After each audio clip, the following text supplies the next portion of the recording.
नमस्कार. सादर करत आहोत ठाणे वार्ता. ठळक घडामोडी. मध्य रेल्वे मार्गावरील ऐतिहासिक ठाणे रेल्वे स्थानकाला स्वच्छतेच्या बाबतीत प्रथम क्रमांक जाहीर. आदिवासी आरक्षणात धनगर समाजाला समाविष्ट केले तर मुंबई आणि इतर महानगरांचा पाणीपुरवठा तोडण्याचा आणि महामार्गांवरील वाहतूक बंद पाडण्याचा इशारा. आणि वारकरी संप्रदायाचे अर्ध्वर्यू बाबा महाराज सातारकर यांचे निधन. या आणि इतर घडामोडी विस्तृतपणे पण काही क्षणातच आमच्या फेसबुक, यूट्यूब आणि संकेतस्थळाला सबस्क्राईब करायला विसरू नका. मेरा नाम अमजद अहमद शेख है. मैं रहमतपुर शांति नगर में रहता हूँ. जब भी मस्जिद में आता हूँ नमाज पढ़ने ऐलान भी होता था टीका वीका के लिए, तो मेरे घर वाले मना करते थे कि मतलब टीका नहीं लगना चाहिए, उससे बच्चे लोग का नुकसान भी होता है और बुखार वगैरह भी आता है. तो इस करके मेरे बच्चों का 2-3 टीका छूट गया था. लेकिन टीचर लोग, सिस्टर लोग बोलते थे बार बार आके बच्चे लोग को टीका लगाया करो, ये करो. तो इस हिसाब से घर वालों को माने. इंद्रधनुष टीका कार्यक्रम मोहल्ले में ही चल रहा था, तो दीदी के साथ जाके हमने हमारे बच्चे लोग के जो टीके छूटे थे वहाँ पे लगवा लिए. वो हिसाब से बच्चे अभी तंदुरुस्त भी है, सही है. पहले पूरा खाते पीते नहीं थे, अभी और खाते पीते हैं और अल्हम्दुलिल्लाह हर बीमारी से महफूज है. अभी हम खुद ही ध्यान रखते कि बच्चों का कोई भी टीका ना छूटे.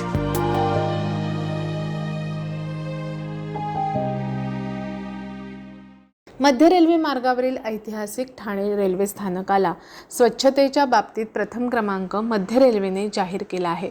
ठाणे स्टेशन मास्तर केशव तावडे आणि त्यांच्या टीमने रेल्वे स्थानकाचा परिसर स्वच्छ आणि सुंदर करण्यामागे 24 तास प्रयत्न केल्याचे हे फळ मध्य रेल्वेने दिले असून स्वच्छ आणि सुंदर रेल्वे स्थानक म्हणून प्रथम क्रमांक ठाणे रेल्वे स्थानकाला जाहीर करण्यात आला आहे. रेल्वे प्रवाशांचे आरोग्य सुदृढ राहील या अनुषंगाने या स्थानकात सतत 24 तास साफसफाई करण्यात येत आहे. स्वच्छतेकडे ठाणे रेल्वे स्थानकाचे स्टेशन मास्तर केशव तावडे यांचे सतत असलेले लक्ष यामुळेच हे स्थानक स्वच्छ आणि सुंदर राहत आहे. तसंच स्थानक स्वच्छ आणि सुंदर राखण्याचा प्रयत्न केला जात असल्याने याची दखल मध्य रेल्वेने घेऊन रेल्वेच्या 5 क्षेत्रीय 466 स्थानकाच्या पाहणीत ठाणे स्थानकाला सर्वात स्वच्छ स्थानकाचा प्रथम क्रमांक जाहीर करण्यात येऊन गुणगौरव समारंभ कार्यक्रमात या ठाणे रेल्वे स्थानकाला स्वच्छ आणि सुंदर रेल्वे स्थानक म्हणून गौरवण्यात येणार आहे. ओघवती रसाळ वाणी आणि मार्मिक शैलीने घराघरात कीर्तनाची गोडी वाढवणारे भागवत धर्माचे वैश्विक राजदूत वारकरी संप्रदायाचे अध्वर्यू बाबा महाराज सातारकर यांचं निधन झालं. ते 89 वर्षांचे होते. नवी मुंबईतील नेरूळ इथे त्यांनी अखेरचा श्वास घेतला. बाबा महाराज सातारकर यांच्या पार्थिवावर उद्या म्हणजे शुक्रवारी संध्याकाळी 5 वाजता नेरूळ इथे अंत्यसंस्कार होणार आहेत. बाबा महाराज सातारकर यांचं पार्थिव अंतिम दर्शनासाठी नेरूळ जिमखान्यासमोर असलेल्या विठ्ठल रखुमाई मंदिरात ठेवण्यात येईल. महाराष्ट्राच्या भागवत आणि भक्ती संप्रदायासाठी मोठी हानी झाली आहे अशा शब्दात मुख्यमंत्री एकनाथ शिंदे यांनी ज्येष्ठ कीर्तनकार बाबा महाराज सातारकर यांना श्रद्धांजली अर्पण केली आहे.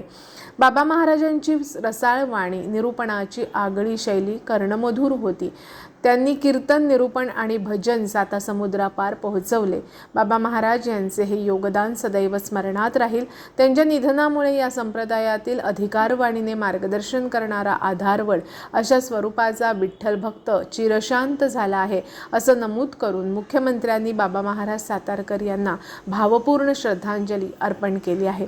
बाबा महाराज सातारकर यांनी आपलं आयुष्य अध्यात्माच्या प्रचार प्रसारासाठी अर्पण केलं. रोखठोक वाणी आणि शुद्ध विचार हे बाबा महाराज सातारकर यांचं व्रत होतं.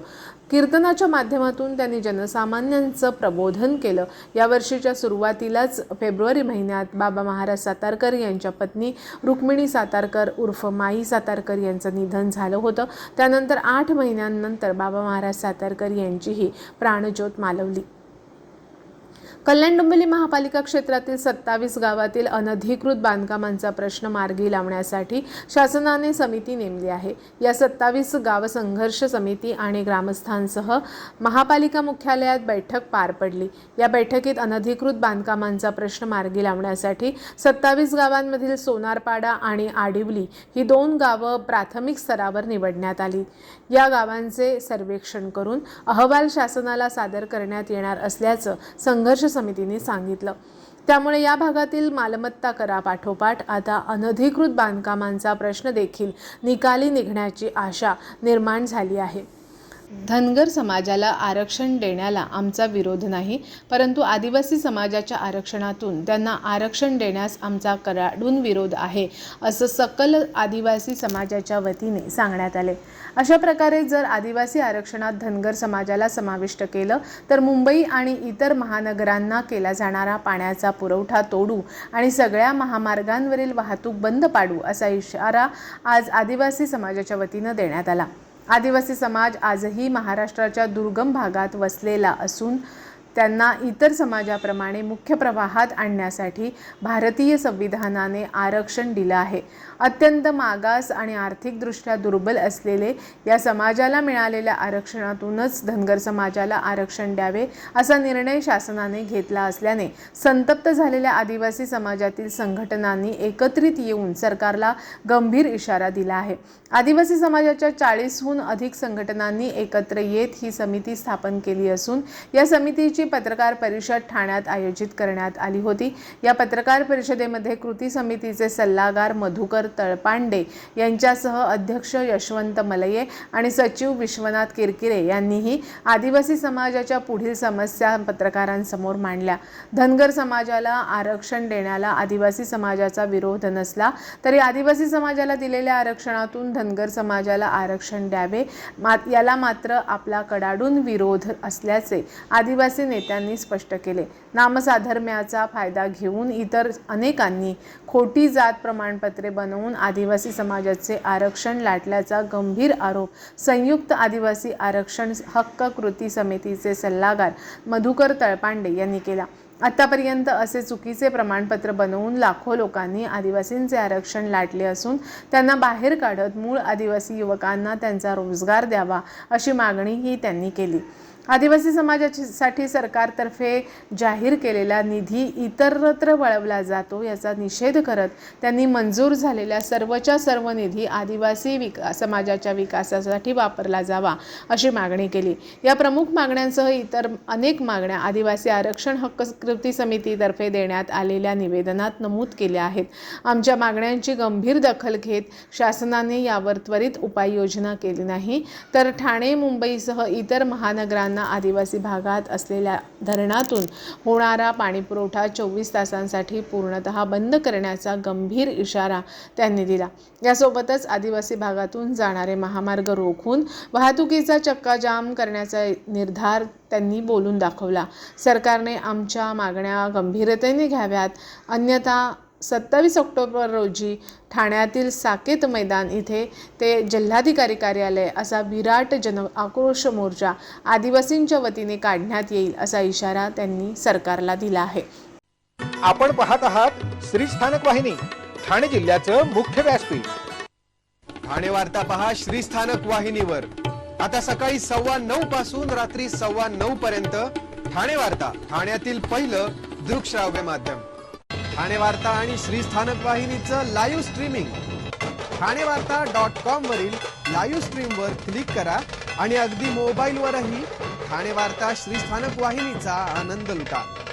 यासाठी आमचं ॲप डाउनलोड करा.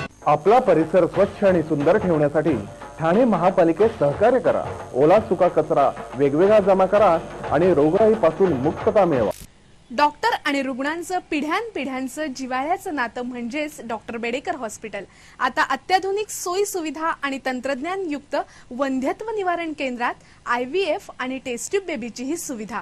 डॉक्टर बेडेकर हॉस्पिटल, महर्षी कर्वेपथ, ठाणे. 65 वर्षांची निरंतर सेवा.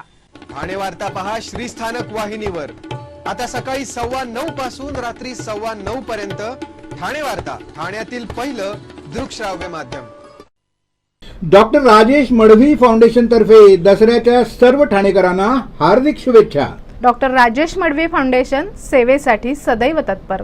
रंगोली सारीज तर्फे सर्व ठाणेकरांना दसऱ्याच्या हार्दिक शुभेच्छा. Rangoli saris designer studio, Gokhale road, Thane.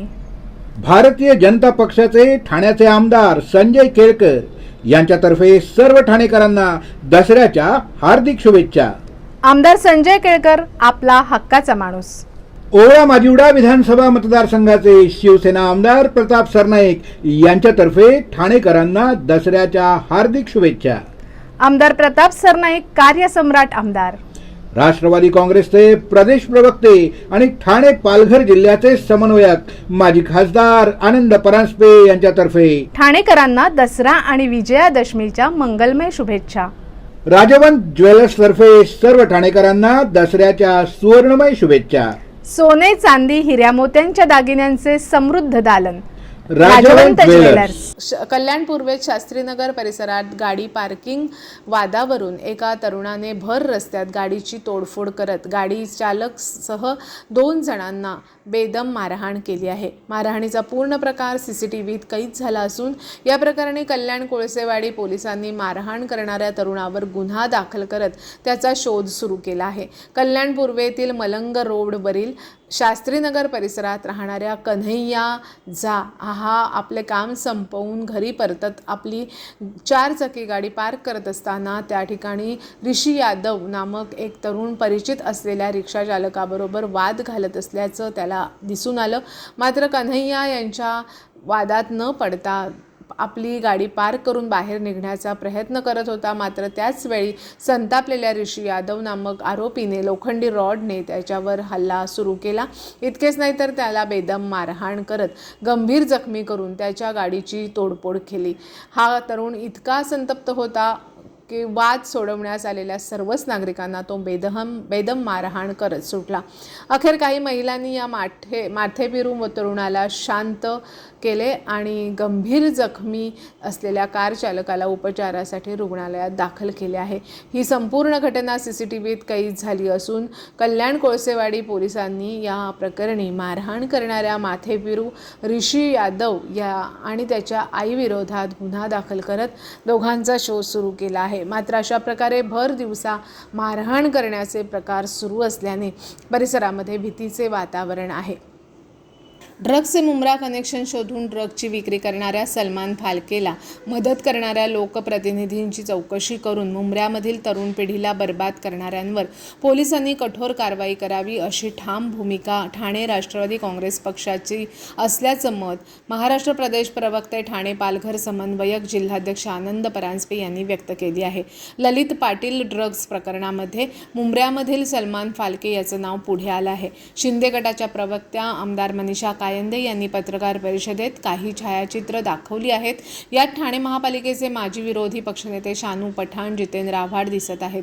यावर प्रतिक्रिया देताना डॉक्टर जितेंद्र आव्हाड यांनी आपल्या इंटरव्ह्यूमध्ये फोटोला फोटो दाखवत मुख्यमंत्र्यांबरोबर हा गुंड आहे, तो गुंड आहे असं म्हटलं. खरं तर आव्हाड यांनी अशी भूमिका मांडायला पाहिजे होती की कोणतीही राजकीय व्यक्ती या ड्रग्ज प्रकरणात गुंतली असेल तरी त्याचा मुलाहिजा न ठेवता सलमान फाल्केला कुठलाही राजाश्रय मिळत असल्याचा पुरावा असेल तर पोलिसांनी कारवाई करावी. मला चांगले आठवते की ड्रग्सच्या विरोधात आव्हाड यांनी विधानसभेत लक्षवेधी मांडली होती.